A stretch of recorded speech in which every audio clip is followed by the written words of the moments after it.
Já estão valendo as novas regras da legislação trabalhista. Mais de 100 artigos da CLT foram alterados pelo Poder Legislativo. São mudanças que mexem com a vida de todo trabalhador e que geram muitas dúvidas. Como elas serão implementadas? Como vão afetar as relações de trabalho? Para esclarecer essas e outras questões, nós convidamos a procuradora e vice-presidente da Associação Nacional dos Procuradores do Trabalho, Ana Cláudia Bandeira. Ana, obrigado por estar aqui conosco. Primeiro, eu queria lhe pedir que destacasse quais são as mudanças mais relevantes, as principais na legislação. Bom, como você ressaltou, nessa reforma foram alterados mais de 100 dispositivos da CLT.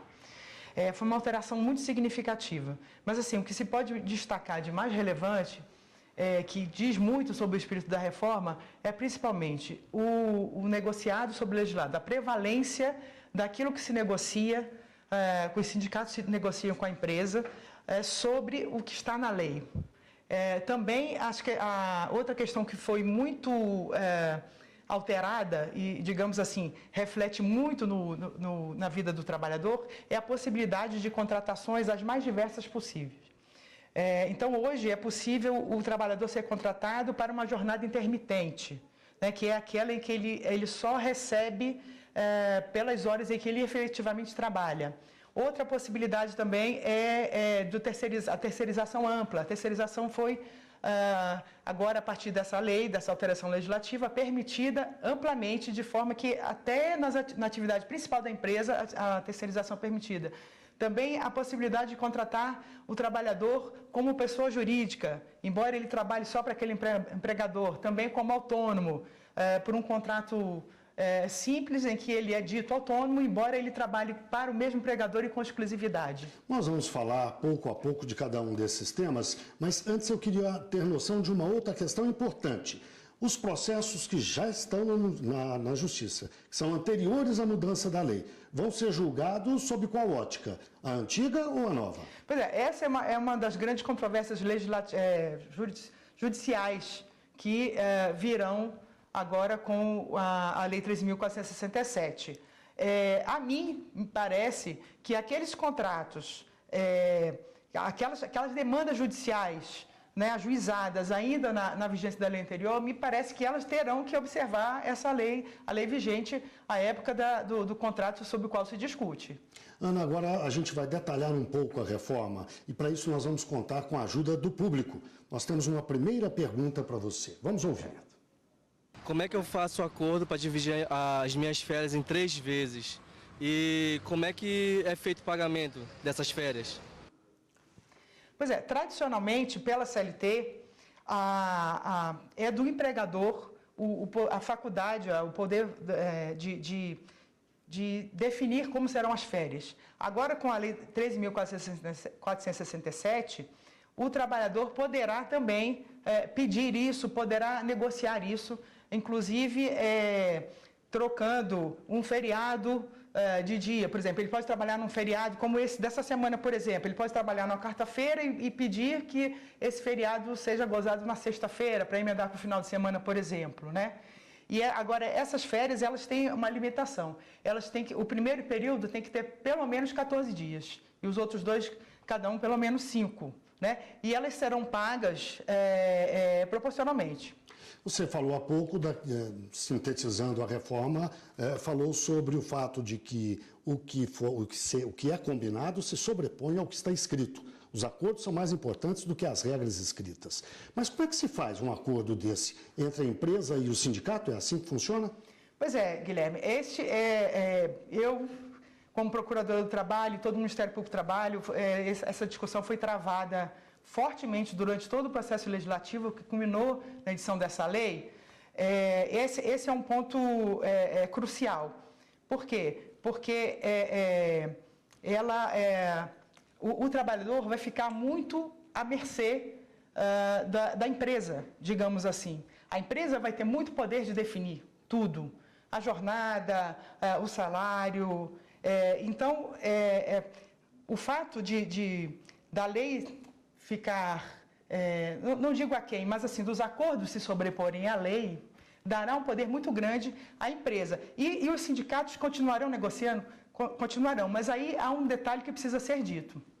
Os sindicatos, eles tiveram digamos, uma mitigação nas suas fontes de custeio, porque a partir da Lei 13.467, não é mais obrigatória a contribuição sindical.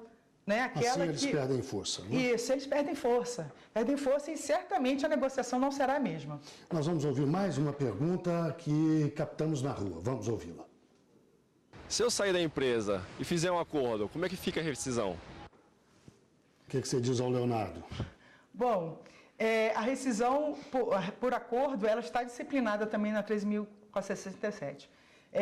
Algumas verbas serão pela metade, como a multa do FGTS, por exemplo, ela será paga pela metade. A movimentação do saldo do FGTS poderá ser à base de 80%. Então, tem regras específicas para isso. Quando o trabalhador tiver o interesse de rescindir por acordo, né, normalmente isso acontece porque ele quer sair, ele não vai ter direito ao seguro-desemprego, por exemplo, e então tem essas regras lá limitadoras.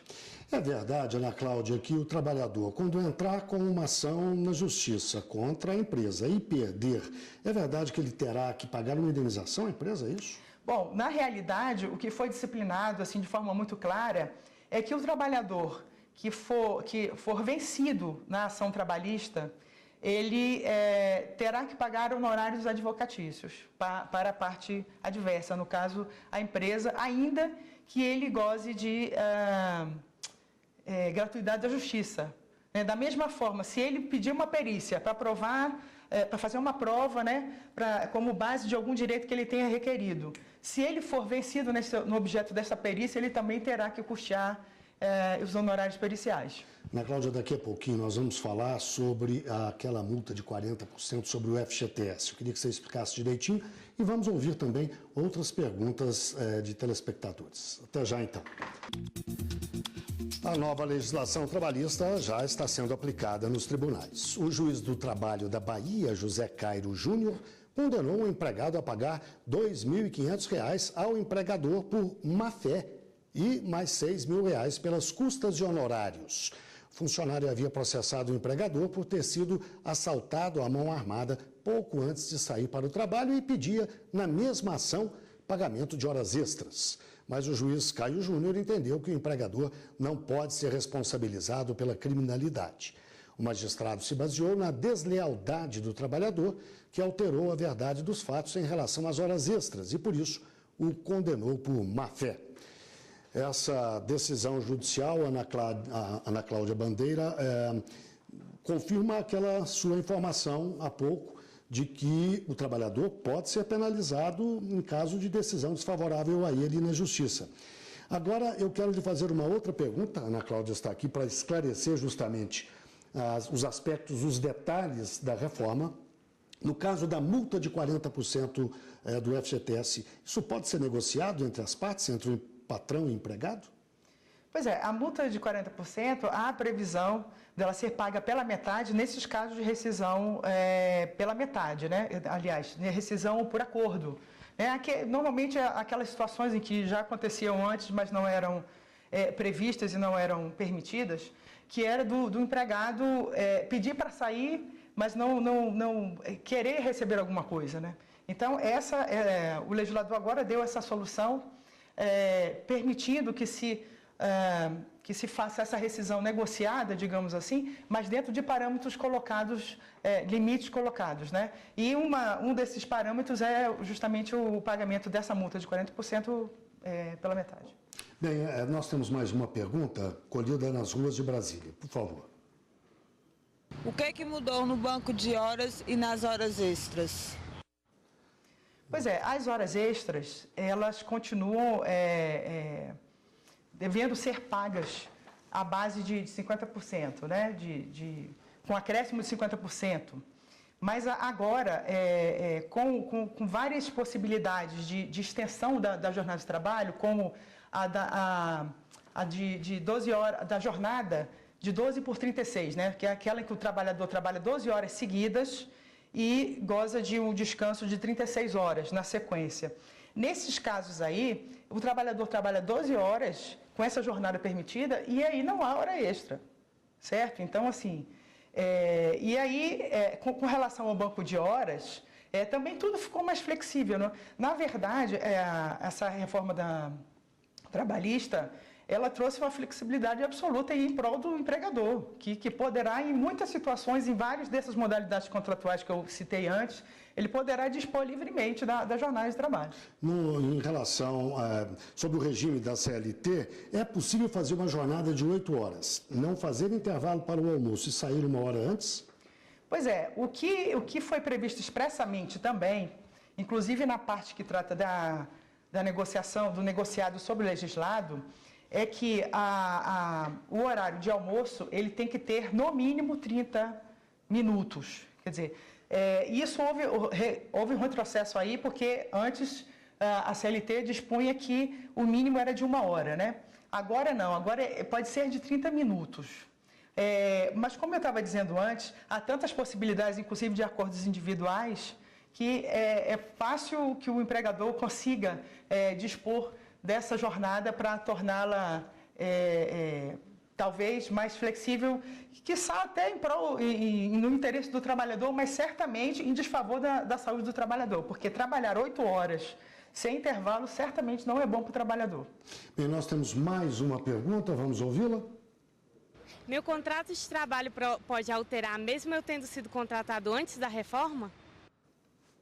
Pois é, outra discussão também jurídica que se travará daqui para frente, né?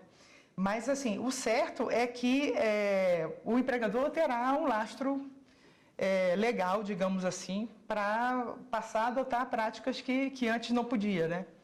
Então, isso tudo vai ser... nós vamos ter que vivenciar essa lei, a aplicação dessa lei, que, como eu já disse antes, traz uma mudança tão profunda, muda tantos paradigmas que eram os paradigmas desde 1943, quando a CLT foi editada, que nós vamos ter que vivenciar para ver. Mas, em princípio, ele poderá. E essas novas regras valem apenas para a iniciativa privada ou atingem também o setor público? Pois no caso da terceirização, por exemplo, atinge diretamente o setor público. Por quê?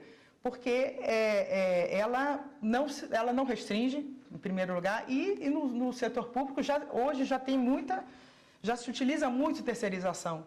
Então, claro que no maciço dessa lei, ela se destina a seletistas, mas em alguns pontos ela também terá inserção no setor público. Ana Cláudia, e quando houver dúvidas, a quem o trabalhador vai recorrer? Pois o trabalhador vai continuar podendo recorrer à fiscalização do trabalho, que é o Ministério do Trabalho, os auditores fiscais do trabalho, também ao Ministério Público, poderá também, e aí eu não digo tanto caso de dúvida, mas o trabalhador poderá denunciar alguma coisa que ele acha que é ilegal, né? E por fim, também a justiça, né? Que aí eu faço até um parêntese com relação a isso, que o acesso à justiça também restou prejudicado por conta até daquilo que nós já abordamos aqui, da questão do empregado agora, mesmo sendo beneficiário de justiça gratuita, ele ter que arcar com custas, com honorários advocatícios. Então, mas assim, de qualquer forma, o sistema de justiça está aí, estará funcionando, continuará funcionando, e a ele, então, o trabalhador poderá buscar apoio, buscar solução para suas contendas. E a gente, então, pode concluir que essa legislação ainda pode sofrer muitas alterações, mesmo porque está sendo questionada na Justiça. Certamente, Guilherme. E, assim, há, inclusive, já uma ação direta de inconstitucionalidade em trâmite aqui no Supremo Tribunal Federal, proposta pela Procuradoria-Geral da República, que trata justamente da questão do acesso à justiça. Essa aí, justamente, que eu já coloquei há pouco, que é do trabalhador que tem justiça gratuita, goza desse benefício, ele ter que pagar custas e honorários. Além disso, a partir de agora, à medida em que os pontos dessa lei foram questionados em relação aos contratos, né, vigentes ou aos contratos já findos nas demandas que já estão aí tramitando, é certo que a Justiça do Trabalho se posicionará, né? E o Ministério Público do Trabalho, os advogados trabalhistas, também formularão as mais diversas questões para que a Justiça as defina. Agradeço, então, a procuradora Ana Cláudia Bandeira pelos esclarecimentos. Boa tarde. Boa tarde.